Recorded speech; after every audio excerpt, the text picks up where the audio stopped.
So how was your family treated in the war? Like, can you tell us about your journey? Of course. Now, the first week after that night, because as I mentioned before, our house was destroyed, Yeah. we had to flee the house and go to a refugee center. Now, refugee centers are basically honorable schools that people just lost their houses or who have been in such circumstances and situations go to those schools and live there temporarily.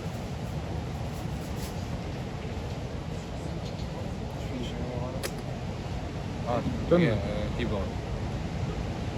Now, as I said, we lived in the school for a week, and on the 7th day, I believe, yes, the 7th day, Yeah, 12th of October. 13th Oh, October, yeah, 13th. 12th Yes.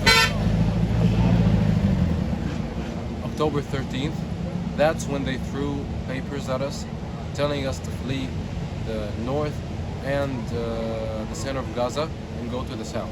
Yeah. If I really want to tell you the exact way of how I was feeling at that moment, I really can't. I was really confused. I was so terrified, so sad. You know, everything was vogue. We didn't know what was gonna happen to us after we go to the south. We have never been in such a situation. And the last time people left their houses in Palestine was 1948, when they lost their houses forever. And that's, by the way, something we're really scared of. We are scared that we will never see our houses again. Yeah. We still are scared. We still haven't seen our houses. I haven't seen my Yeah. house since the first night of the war. And it's really scary and it's terrifying. It's very saddening. But we're just having a little bit of hope. Yeah. That's After the first week, as I said, we left Gaza and we headed to the south. We had no idea where we were going. We just went to the south, you know, hoping to go in a school, you know, live in a school or something. But all schools were super full. Like, imagine a school to take like a maximum of, let's say, 600 students, 700 students. There was 6,000 and 7,000 people in that school. It was yeah. super To full. be honest, no one expected that 1 million people will just go to the south. Like, all the people from the north and the center of Gaza just evacuated to the south. Yeah. Because, and that's not just the first day. You know, the first day there was so many people that left, and if I want to describe the scene, it looked just like the Nakba, but in a modern way. Yeah. Remember the photos of the Nakba where, you know, there was a lot of people just carrying their clothes and stuff in bags and Yeah, and donkeys walking on the street. Yeah, in 1948, 1948. the same scene. This is the same thing, but this time with cars. Yeah. Okay. After we went to the south, luckily we were one of the lucky ones who actually found a place to stay in. Some people we have never met in our lives offered us a place to stay for the whole family. I'm not saying, you know, father, mother, and siblings. I'm saying like aunts, I'm saying uncles and grandmother. We were around 42 people Yeah. in a 200 feet apartment. It was really small and it was super crowded. But We stayed in the. definitely you were like lucky. We were compared to lucky the because people other in people were. schools? Yes, And to the people in streets, you were lucky. other people were in the streets, other people were in tents and stuff like that. Yeah. We were in a place, in an apartment. Then we stayed there for around. I think We stayed there 2 for months, around 3 2 months. months and a half. Yeah. 2 months and a half, and we went to Rafah after that. Yeah. The reason we went to Rafah, actually, we weren't planning on going to Rafah. We were planning staying in Khan Yunis. They But- attacked Khan Yunis. We attacked Khan Yunis really badly. Yeah. And the night we left, it was the next most terrifying night of my life. Yeah. Literally.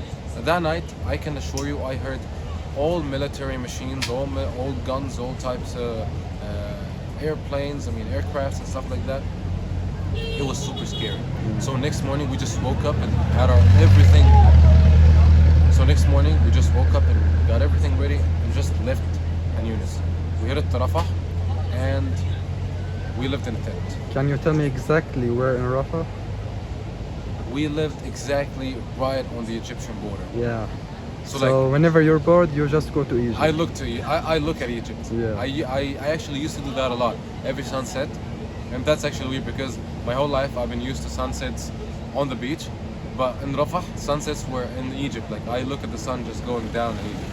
Here is the beach, by the way. That's the beach. Yeah. So yes, as I said, I lived right on the Egyptian border, and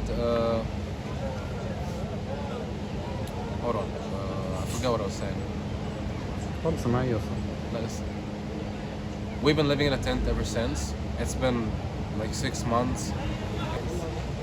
Do you see like what Israel is doing as genocide? Of course. I mean, look at the numbers. It's Yeah. definitely a genocide. So is it really stopping Hamas? That's a good question. Like, as a civilian, what do you think? Is it really stopping Hamas? Okay, let me tell you something. No matter how actually developed army-wise you are, you cannot beat an army that's underground. It's like fighting the boogeyman. It's like you don't Yeah. know who you're fighting. Because you think they're over there and you just go fight them, and then in a moment they're not there and they're just right behind you fighting you. So I believe it's really difficult. I believe a lot of that. So Sorry So- guys. so I believe it's really difficult to beat Hamas or to actually be affecting Hamas with the things Israel is doing. Yeah. So another thing that Hamas is not like an army or something. It's like an ideology. I was gonna say that. Yeah, Okay. and that's so Plus, hard to. Hamas is not an army that you can be beat, and once it's beat, it's done. No, it's an ideology. It's an idea in the Palestinians' mind. Yeah. If let's say like hypothetically, if Israel just killed all Hamas members, none of Hamas members is left alive. They have built an army that's actually way more than the current Hamas members.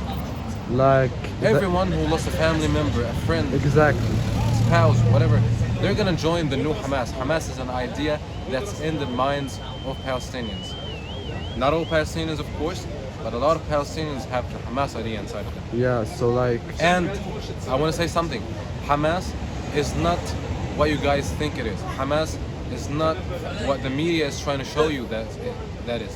Hamas is actually a resistance movement that is, that's fighting our enemy, which is Israel, which has been our enemy since 1948, since the Nakba, when they made us evacuate our land, and just when we started losing the Palestinian nation. Even if I didn't give a fuck about the Nakba, even if I was like an atheist who just got here, what's my fault? Like, why is my house being bombed?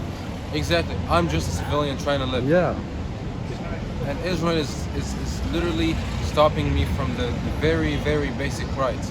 Stopping me Exactly. from living, stopping me from traveling, from getting the goodness. like even before the war, we couldn't travel freely. Exactly. We don't. As I was saying, traveling was really difficult because of the siege, that this blockade that Israel was forcing upon us. Even water was limited. Life has been hell. Life has been hell for the past 10 and a half. Life has been hell for the past 17 years in Gaza. But like,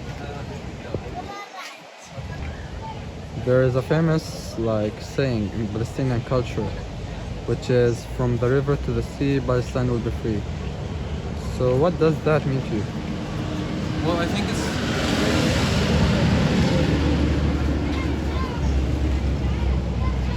Well, I think it's.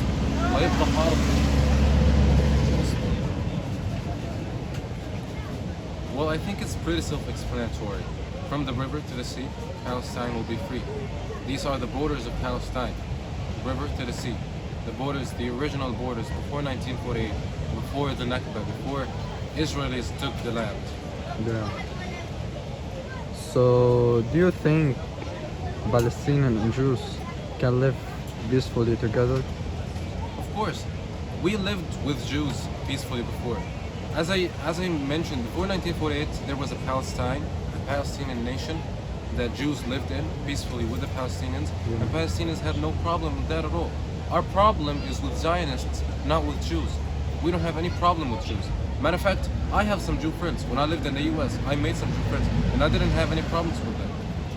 Yeah, and in matter of fact, there's like some ancient Jew temples for Jews. Like they were built like 1,000 years before that. Does the Israeli government want peace? Well, from what we're seeing, I don't think so. Yeah. They don't want any peace. So can you tell us your point of view about For sure, their opinion? they could actually make a deal with Hamas. Yeah, like They could have hostages. done that so long ago and stopped all the life losses that all the lives that we lost lately. They could do all that, but they refused to. Yeah, Yes, like 40K is not like a silly number. It's yeah, like each one 40K of killed. those people had a life, they had a dream, they had goals, they had family, friends, lovers. They had. And They had a life. and what about the 100K who was wounded and their life like got damaged Got so ruined. bad? They didn't lose their life, but it was ruined. Yeah. So what's your memories of 7th of October? October the 7th, Saturday. Yeah. It's a very, very difficult day, if I'm being honest. I remember at first, we woke up like at 6 a.m. in the morning, and everybody was confused because nobody knew what was going on. We just, heard a lot of missiles rockets being launched at, towards the Israelis and stuff like that. Everybody was confused. We didn't know what was going on. A lot of people were happy. A lot of people were just in shock. A lot of people didn't know what was going to happen. And I honestly, I felt like something bad was going to happen after that. I had a feeling. And then when it was like around noon, 12 p.m., I went to the market. I wanted to buy some stuff just in case something happens. So like we have, some food and stuff. I can't tell you how the streets looked like. It was like a desert. It was like a desert. Nobody was in the streets. It felt like it was a Friday afternoon on just a sunny day in the summer. And then at night, that was the worst night of my life. That was a turning night in my life. The night of October 7th, they bombed the land that was right in front of our house with, I guess, it was like 3 missiles. It was really bad. So, do you know anyone, like personally, who was killed in this ethnic cleansing? Yes, A lot. I've got my dear friend Yusuf. Our dear friend. Our dear friend Yusuf. Rest in peace, Yusuf. He was a really good friend to me, and sadly we lost him. Yeah. He was majoring in psychology. He was like so smart. He was graduating early. May his soul rest in peace. Do you know anyone else? I've got other extended family members and other friends. Yeah. Yeah. So, if you care, like my aunt was killed in this ethnic cleansing, and the rest of her family, like my aunt, their daughters, her son. So it was really like saddening. I know other people who was wounded. We all know other people who was wounded, like Muhammad, Amir, Hamza. I've got Hamza also, was, yes, our our very dear classmate. friend Hamza. He was our classmate. We used to play football all the time. So that's very saddening and like depressing. Cut. Yes. So can you tell us where is your family like right now? Like your aunts, your uncles, something Well, like that. each of us is in a different place. Some of them are like on the edges of Rafah. I'm Yeah. personally in Khan Yunis, the beach side of Khan Yunis. Some of us are in Deir al-Balah, you know. Some of them are outside of Gaza. So like we're not all together. Yeah, sadly. Of course, sadly.